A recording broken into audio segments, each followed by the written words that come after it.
Welcome everyone to the Ordinary Council meeting of the Wellington Shire, the 19th of September 2023. Members of the public gallery should note that Council records and publishes Council meetings via YouTube to enhance the accessibility of Council meetings to the broader Wellington community. These recordings are also archived and may be published on Council's website for viewing by the public or used for publicity or information purposes. At the appropriate times during the meeting, members of the gallery may address the Council, at which time their image, comments or submissions will be recorded.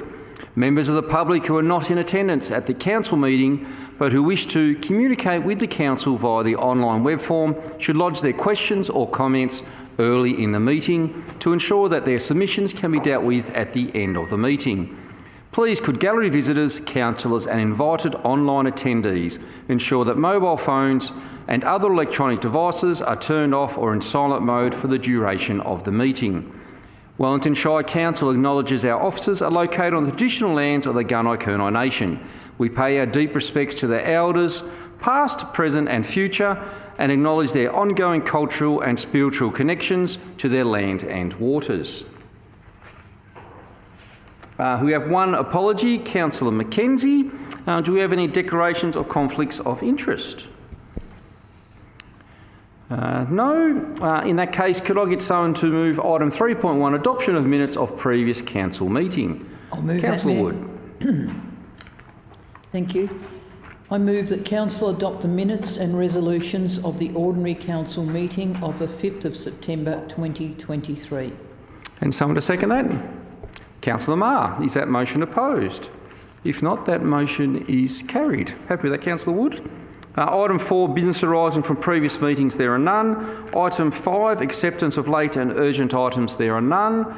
Item 6, notices of motion, there are none. Item 7, outstanding petitions, there are none. Item 8, invited addresses, presentations or acknowledgements. Do we have any? Councillor Stevens. Yes, thank you. Thank you, Mayor. On your behalf, I attended the centenary of the Yarram Ambulance Service, which was held Sunday week ago at the May Pavilion in Yarram Rec Reserve. And yes, it was a really interesting afternoon. It was a great rollout of people. A large number of former ambulance staff were in attendance, and there was only a couple of speeches, and I made one on, as I said, on your behalf, and it was a really good afternoon. It was interesting. They had two old ambulances there. The actual ambulance, Victorian Ambulance Service, has got a museum in Bayswater, and they had one of those old, I don't know, you might all be old enough. I remember those old sort of curved ambulances that they used to have back in the 60s. Well, it was one of those they had, and a private collector owns the second ambulance that the Yarram Ambulance Service ever had. You know, big boxy square thing with a little loose stretcher and a chair. It wasn't even attached to anything, just in the back. She would have been an interesting vehicle to travel in. And this gentleman, I didn't get his name. He brought it down all the way down from Bendigo for the occasion. I'm told the original ambulance used to live in the Yarram Motor Garage, and when it had to be deployed, someone used to stand on the running board ringing a bell was the way, so that would have been very safe back in 1923, I'm sure. But they've come a long way since, of course, with all the modern ambulances and the fact that they've now got additional staff. Interestingly enough, they're now manning up their ambulances at Yarram and I assume other places with 2 staff. So they've got a number of community ambulance officers, but they're not being deployed as much as they used to be, although they're still interested in actually obtaining anybody in the community who'd like to be basically, well, they're not really a volunteer, because I think if they got called out, they get paid, but become a community ambulance officer. So yes, it was great to acknowledge. I suppose the last thing I should mention is they are, I think they're talking about reconstituting the auxiliary. They had a very auxiliary auxiliary in Yarram for many years, and that used to raise money during Ambulance Month, which is October, and used to provide money to provide equipment for the ambulance. And there was also mentioned, I suppose there is one other thing, and of course, there's also mentioned, of course, that the new ambulance station is going to hopefully start construction soon on the land that the ambulance service is buying from council, half the block that fronts onto Lawless Street, Yarram. So that's going to be a great excitement for the community. So well done to the Yarram Ambulance Service for 100 years of service to our community. And the second thing I'd like to raise, Mayor, I'd just like to acknowledge the results of the North Gippsland Football and Netball League. Firstly, in the seniors, I'd like to congratulate Heyfield. They actually defeated Rosedale. Well done to Heyfield thirds. And in the seniors, unfortunately, Woodside went down to TTU, so we'll pass over that quickly. So they were, and also, more importantly, the in the netball, Sale City figured it very prominently. Sale City figured in 4 of the finals, and they won the 15 and under, the 17 and under, and the D grade. They defeated Woodside by a point. But in the C grade, Woodside defeated Sale City by 10 points, and then also Woodside won the B grade and A grade in the netball, and it was back to back for the Woodside team. So congratulations to Woodside in the netball and also Sale City for their dominance of the netball finals, and I hope that Woodside might be able to go for the Triple Crown next year. They're keen to come back and try and win 3 in a row. So congratulations to all the teams that took part, and particularly to the football and netball teams from the Shire that won. Thank you, Mayor. Thank you, Councillor Stevens. Any other acknowledgements? No, I have 3 or 4. I was invited to launch the new Gippsland Art Gallery Spring Season launch. It was on Friday the 1st September. There is now 7 new exhibitions, so I invite all of the public to come in and see the new display from our great artists. At the same time on that night, we actually had a coveted award that we had to announce. We had the Pat Waters Prize for the best Gippsland work. It was actually a $1,000 prize, so quite sought after prize. It was won by Maria Fitzgerald, so this is the Gippsland Print Award. And then we had the outright winner, which is $5,000, so quite a lot of money, was Rosalind Atkins. So congratulations to both artists that won those prestigious awards. And make sure everyone comes to have a look at the spring season of our 7 fantastic artists that are displaying. And then also on the Friday the 8th of September, I went out to the Fulham Correctional Centre. And people might say, why is the Mayor talking about the Fulham Correctional Centre? It is actually a part of our community, and it's not a little employer. There is 390 team members that are employed out at the Fulham Correctional Centre. It is quite a big community employer. What they do is 3 to 4 new courses each year for new correctional officers. And I thought I'd just point out a few figures this year, for this intake. There was 142 that actually applied, one of the highest numbers they've had of people applying. There was 65 that moved on to the next step of being tested, and there was 24 that were selected. And I congratulate the 18 recruits that actually got through that 8-week pre-officer training. They do put you through the ringer a bit and prepare you for what you need to do in that occupation. So congratulations to Fulham Correctional for putting on another great pre-service course graduation, and well done to the 18 new recruits that have joined now the 380 other team members. And that night, I was invited by the Youth Council.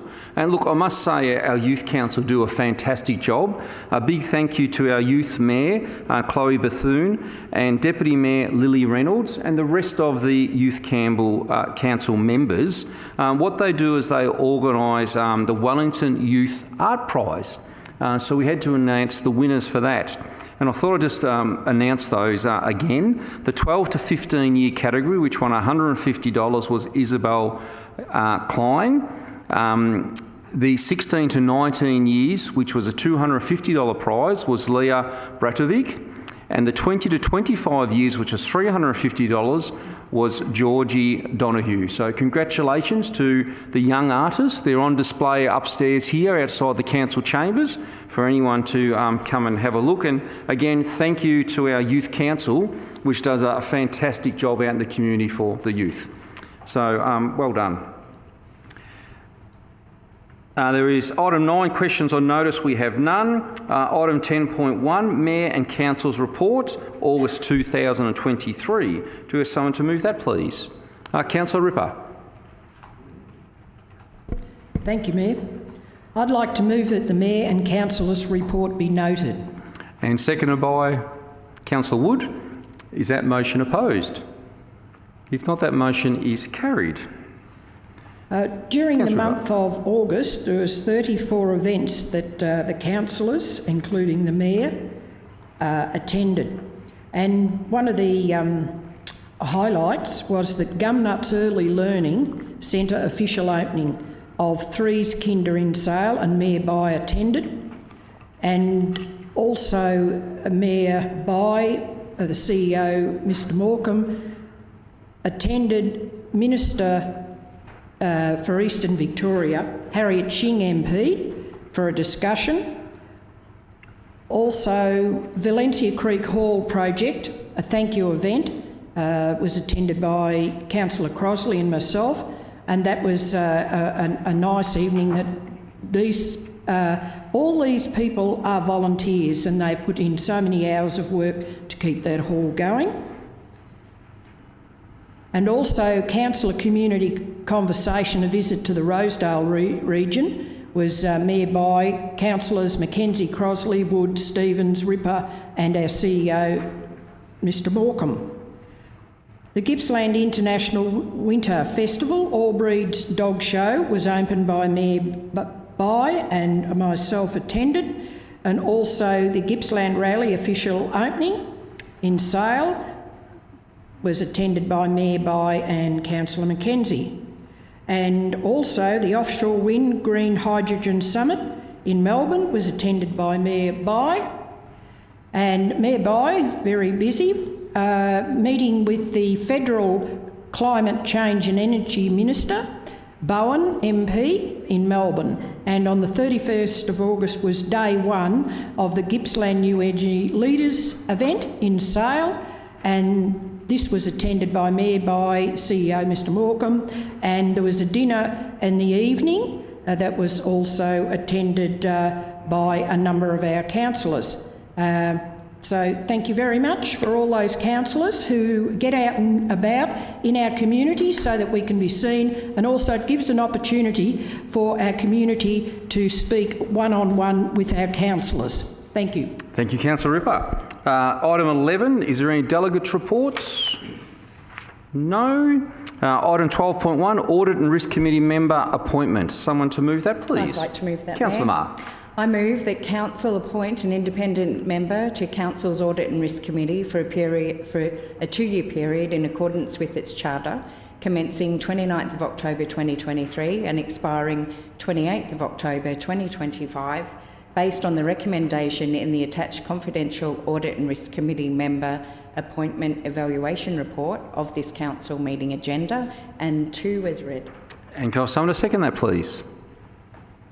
Councillor Crosley, is that motion opposed? If not, that motion is carried. Before I hand back to Councillor Marr, I'd like to announce the successful applicant as Chris Badger.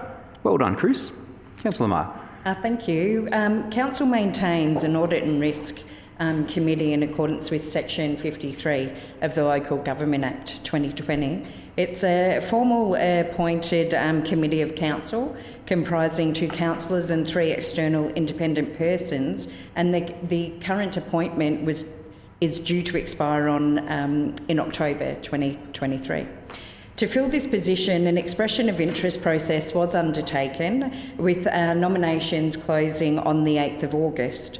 The interview panel was highly impressed with the quality of candidates that applied and their responses that were received during that application and interview process. The recommendation is that Mr Chris Badger be reappointed for a period of 2 years, and I certainly congratulate him. Chris will continue to bring a good understanding of local government, finance, governance and compliance. He certainly has extensive experience gained from being a member of audit and risk committees in other like organisations, so will certainly bring benefit to the audit and risk committee with regard to best practice. He also has strong financial management experience, much experience as chair, and has a great ability to mentor the other independent members sitting on that committee. So congratulations, Chris, and it will be great to continue working with you over the next year or so. Thank you, Councillor Maher. Item 12.2, Chief Executive Officer Report, August 2023. Someone to move that, please. Councillor Tatterson.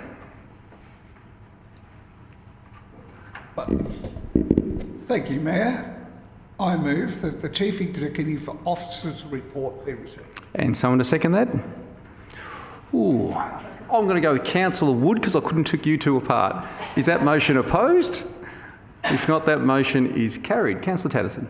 No, I'd just like to thank the CEO for his ongoing efforts and point out a couple of key meetings. He attended the Committee for Wellington meeting, met with the Central Gippsland Health Service CEO, and attended the very successful New Energy Conference at the end of last month. So congratulations to the CEO and the staff on their ongoing commitment to the community. Thank you, Councillor Tatterson. Item 13.1, Assembly of Councillors. Someone to move that, please. Councillor Wood. Thank you, Mayor.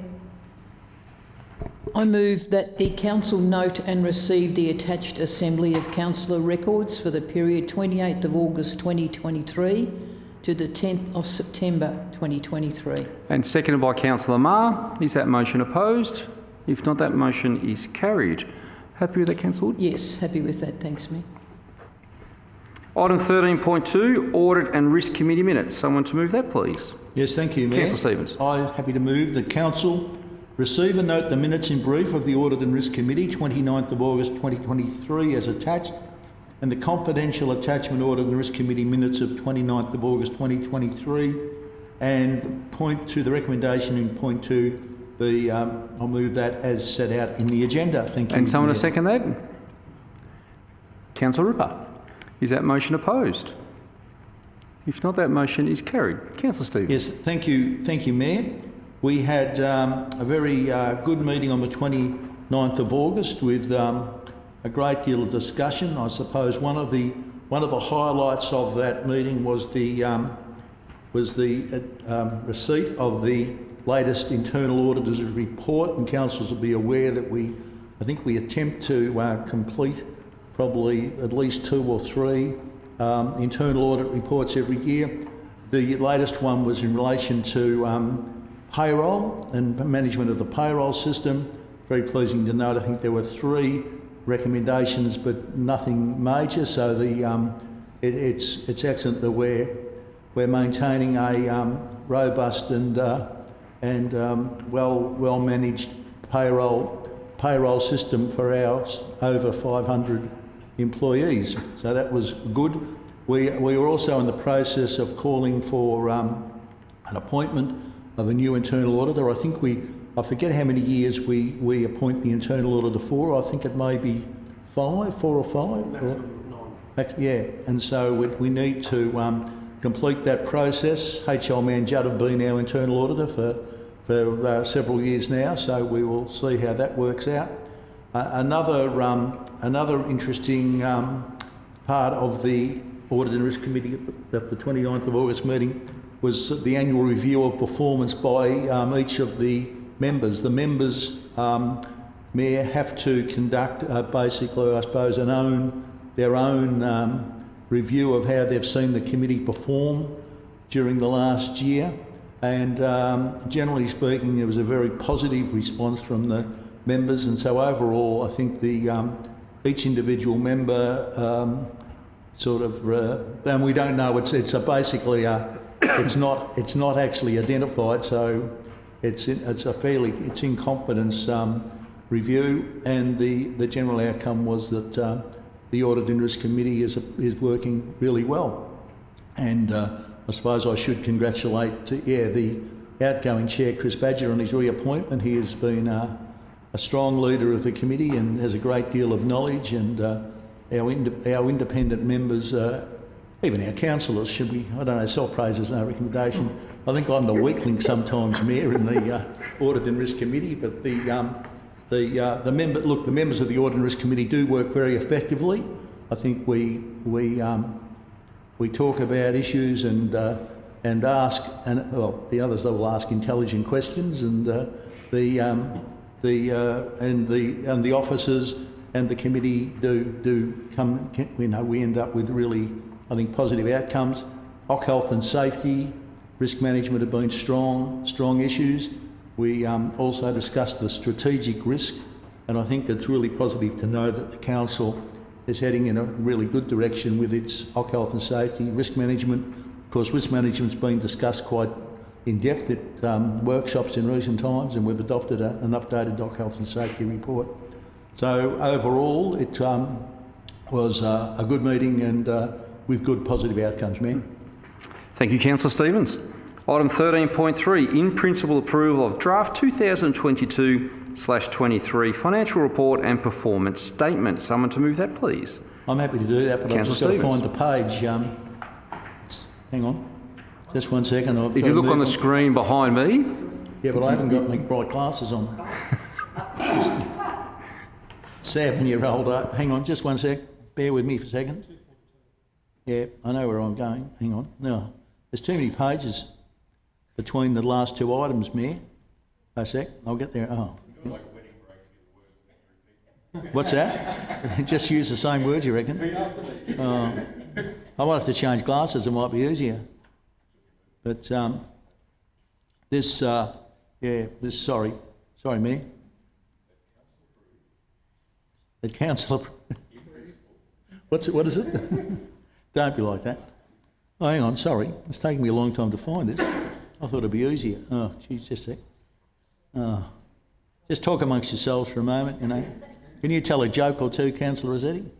Would you like me to move it, Councillor Stevens, and then you can talk to it? All right, well, you can if you like. Mayor, if with your permission, I move that Council approve in principle the draft 2022/23 financial report and performance statements as attached, subject to no material changes by the Victorian Auditor General's Office, VAGO, and authorise two councillors from the Audit and Risk Committee to certify the documents in their final form. And someone to second that? Seconded by Councillor Stevens. Is that motion opposed? That motion is carried. Would you like to speak, Councillor Stevens? I found the page now, Mayor.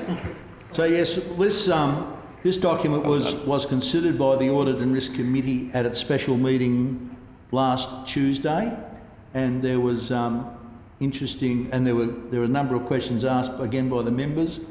It's very pleasing to see that we've had a very positive outcome for the financial report, and the performance statement shows also really good outcomes. What's even more pleasing, Mayor, that the draft management letter from the external auditor has shown no issues that need to be followed up.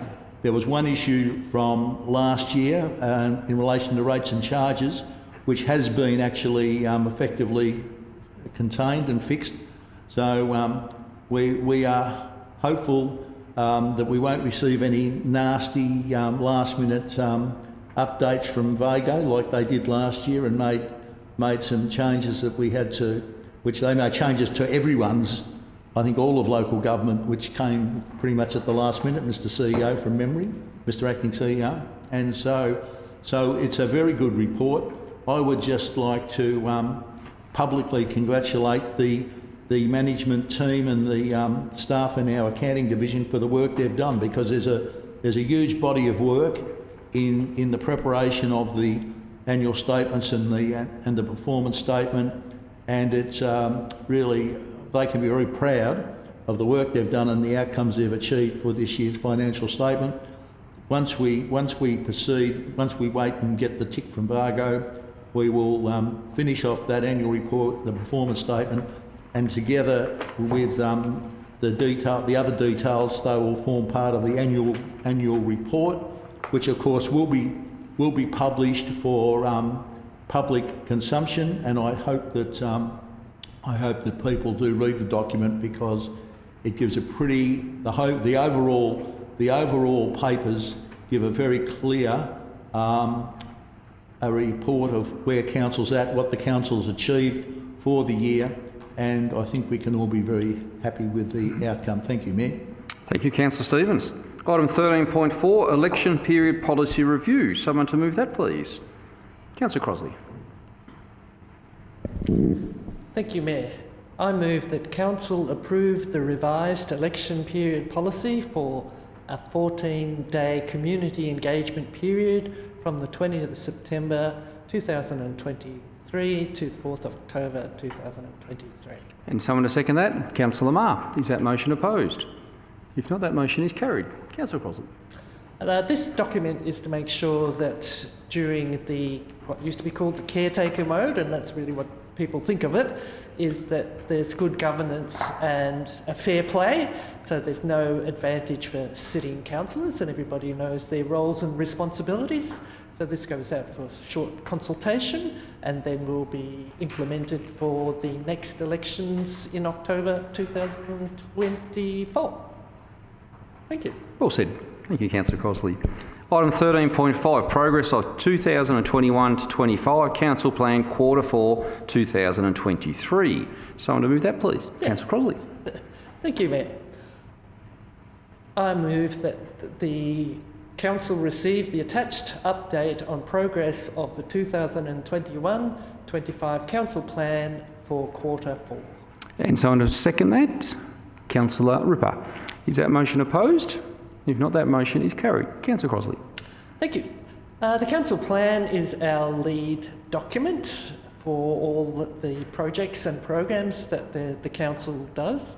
Our 5 priorities that was developed through consultation with our community was 1, climate change, 2, economy and transition, 3, partnering with Gunai Kurnai, 4, sustainable population growth and housing choice, and 5, better access to key services. So these are the 5 opportunities and priorities that are applied through all of our developments. This document is actually, if you're keen on those sort of things, is a really interesting update on where we are on all of our projects. And the other interesting thing that I thought I might draw a line under is that last Sunday, on the 17th of September, was the United Nations Sustainability Development Goals Acceleration Day, and that was to encourage all levels of government across the globe to adopt the 17 goals, which are the Sustainability Development Goals, to improve the world by acting locally. And it's interesting that we as a council have adopted a number of these goals to be measured against, and so that we can actually not just say, here we are doing this, for what our community wants, but it's actually a measurable against other areas.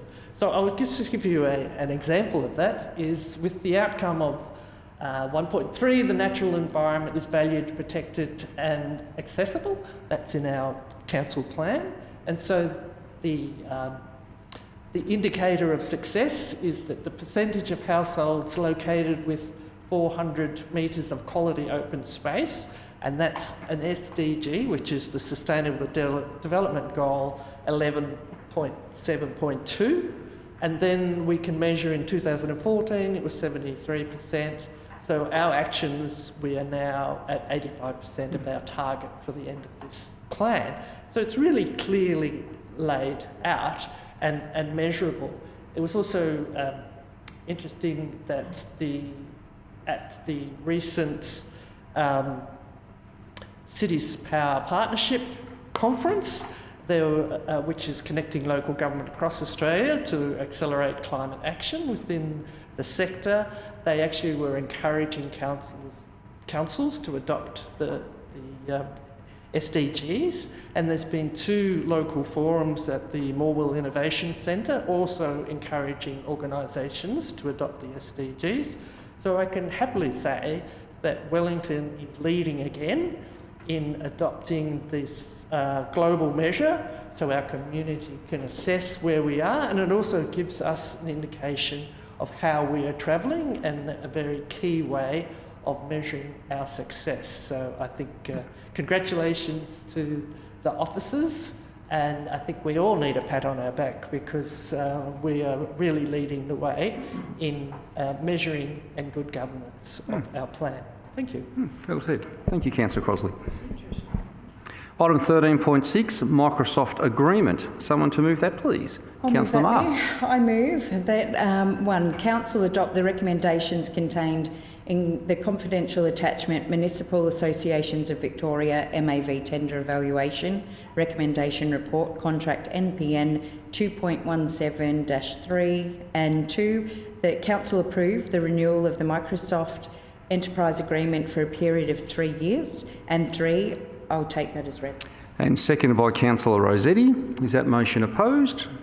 If not, that motion is carried. And before I pass back to Councillor Marr, I'd like to announce the successful tenderer as Crayon Australia Proprietary Limited. Congratulations, Councillor Marr. Congratulations. The current Microsoft agreement expires on the 1st of October of this year. Enterprise agreements are designed around companies with more than 250 users, allowing them to stay up to date with 3-year locked-in pricing. Without an enterprise agreement, costs would certainly be significantly higher to council and generally involve software, application licences, server management, service fees and upgrades. In April of 2020, the MAV procurement issued a request for tender with an outcome of preferred Microsoft licensing solution providers. Councillors sought to renew its Microsoft agreement using this, the MAV Microsoft arrangement tender and procurement contract. So, thank you. Thank you, Councillor Marr. Item 14.1, 90 Mile Beach surrender of council land. Someone to move that, please. I'll move that Councillor Marr. as well. I move that Council resolve to transfer council-owned 90 Mile Beach undevelopable land, including freehold lots, reserves and roads within the declared area in the schedule to the notice of declaration pursuant to section 1722 of the Planning and Environment Act 1987, dated 18th of April 2023, to the Crown under section 116 of the Local Government Act 2020 at no consideration as a land surrender under section 22A of the Land Act 1958. And seconded by Councillor Stevens. Is that motion opposed? If not, that motion is carried. Councillor Marr. Thank you, Mayor. In 2019, the Victorian Ombudsman report stated, in her view, the 90 Mile Beach subdivisions cannot ever be developed, should not be subject to rates and charges, but ultimately be returned to state ownership for the benefit of all. Council has been working with DECA, formerly DELP, to implement this recommendation to facilitate compulsory acquisition of privately owned undevelopable land within the 90 Mile Beach subdivision. To support this, a new notice of declaration was gazetted on the 18th of April 2023, appointing the Minister to compulsorily acquire land in the declared areas. As outlined in the table, there are 4,878 freehold lots, 25 reserves and numerous roads in council ownership to be transferred. The table outlined on the screen outlines the priority stages, volumes of land and identification of each stage. The compulsory acquisition program does not include lots with existing dwellings that hold existing use rights. Stage 1 will be transferred this calendar year, with the remaining stages to be confirmed at a later date. DECA have advised that the surrendered land will be consolidated into the adjoining Gippsland Lakes Coastal Park via the National Park Amendment Bill, which is proposed for 2024/2025. In the interim, until that bill is passed, management of the land will be undertaken by DECA. It's important to note that the transfers to the Crown under Section 116 of the Local Government Act 2020 are exempt of the requirement to publish a public notice of intention, as well as undertaking of community engagement. It's certainly taken a lot of hard work, some anguish, to get to this point in time. However, it's certainly a good result to and bringing about an ending that's been a long drawn out and very challenging situation. So well done to everyone who's been a part of this. Thank you. Thank you, Councillor Marr. Item 14.2, monthly planning decisions, July 2023. Someone to move that? And that was me again. Councillor Marr. I move that Council note the reports on recent planning permit trends and planning application determinations between the 1st of July and 31st of July 2023. And seconded by Councillor Wood. Is that motion opposed? If not, that motion is carried. Councillor Marr. Just briefly, there were 39 decisions made for this period, and the estimated value of works is certainly significant when you look at the attachments when compared to the average for other Gippsland councils. Thank you. Thank you, Councillor Marr. Item 15.1, road opening part Rumpffs Lane in Heyfield. Someone to move that, please. Councillor Tatterson. Thank you, Mayor. I'd like to move that Council receive and consider the report from the Submissions Committee in relation to the reopening of part of Rumpffs Lane, Heyfield, and having regard for the written submission on the reopening of part of Rumpffs Lane, Heyfield, and the Submissions Committee finding that access is required from Riverview Road to Lot 1 PS 729758 and pursuant to section 4071 of the Land Act, that it is desirable and in the public interest that for the Department of Environment, Energy and Climate Action to be requested that part of the unused road licence held over Rumpffs Lane, Heyfield be revoked as it is required for public traffic, and item 3 is written. And seconded by Councillor Marr. Is that motion opposed? If not, that motion is carried. Councillor Tatterson. Thank you, Mayor. The property owner of Lot 1 PS 729758 has, through their solicitor, requested that council officers reopen part of Rumpffs Lane in Heyfield to public traffic. A submissions committee was appointed to hear an objection. Objections were received and considered. The objections committee of yourself, myself, and I'm trying to remember, was it Councillor Crosley considered the objections. The reports there contained, and we're now recommending that this be reopened. The subdivision, it should have been done at the time the land was subdivided, since been sold, and we need to provide access to that property. Thank you, Councillor Tatterson. Item 15.2, Municipal Association of Victoria, or MAV, Aqua Energy Gas Site Supply Contract, EC 8310-2022. Someone to move that, please. Don't all jump up at once. Councillor Crosley. I move that Council 1 authorise the Chief Executive Officer to execute the Natural Gas Large Sites Agency deed, including Schedule A, B and C as attached, and in doing so appoint the Municipal Association of Victoria to act on Council's behalf for the procurement of the supply of natural gas to large council sites, and 2, on the basis that the tender amount for the supply of natural gas for large council sites is within budget, Council authorise the Chief Executive Officer to execute contracts, documents for the supply through the Municipal Association of Victoria, EC 8310-2023 contract, and take item 3 as read. And someone to second that? Councillor Marr. Is that motion opposed? If not, that motion is carried. Councillor Crosley. From time to time, Council joins with our colleagues in the MAV to get the best deal that we can by procurement with a bunch of other councils. So we get the best deal for our community, basically. Thank you, Councillor Crosley. Acting CEO, is there any online comments? None? If not, I call for anyone in the gallery if they'd like to come forward and state your name. You have 3 minutes to address council.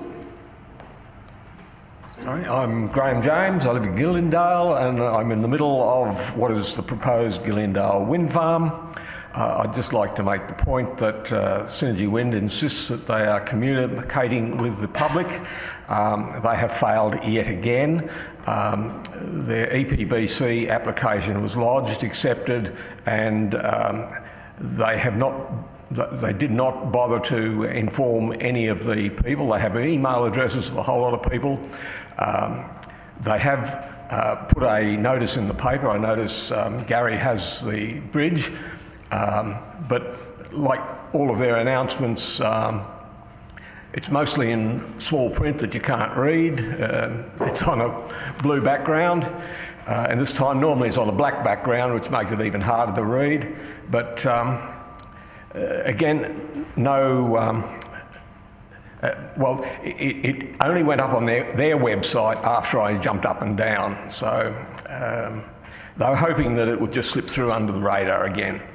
Now, I've been at their centre in Yarram most Thursdays, and I haven't seen any of you councillors actually come into your building where Synergy is actually having their consultation periods. And if you had gone in there, you would have found, certainly in the first 3 months, the only information you could get would be about the wonderful things that green energy will do for the community, but nothing about the project. There is now some information about the project, but if you want any of this information, which is the cultural heritage plan, the landscape and visual, the road traffic management, the soil surveys, and the Synergy Wind maps, etc., you are told to download them off the web. They have now appeared on the web. They've been there for a couple of weeks now because they've lodged their application. But they have a spare computer there. Will they let you use that to look on the web? No. They have internet there. Can you use the internet on your own device? No. This is not public consultation.